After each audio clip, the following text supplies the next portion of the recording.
Alexandros is online. Hi, everyone. I'm Alexandros Maragkoudakis from NASA Ames, and I would like to present PyPAHdb, which is a software tool designed to decompose the emission spectrum from polycyclic aromatic hydrocarbons in past and current missions like JWST.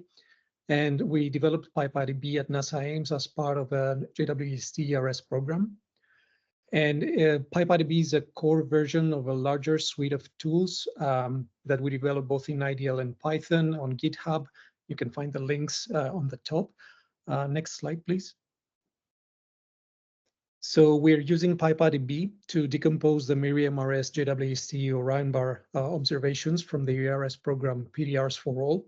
This consists of a 9 tiles mosaic, but PyPAHdb can also be used in 1D long slit spectra. And in both cases, one needs to obtain first the pure pi emission spectrum that is free of any nebular emission lines or continuum.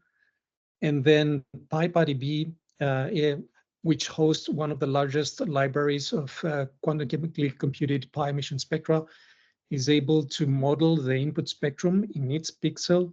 And therefore, from the pi molecules that contribute in the feed, we are able to derive the pi ionization and the pi size, and then construct the corresponding maps as shown in this figure.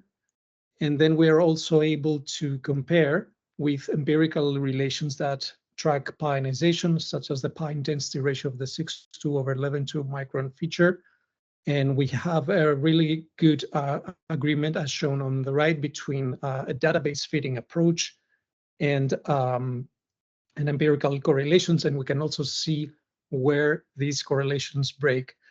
Finally, I want to mention that PyPAHdb can not only be used in Milky Way sources, but can be used and has been used to decompose spectra from galaxies.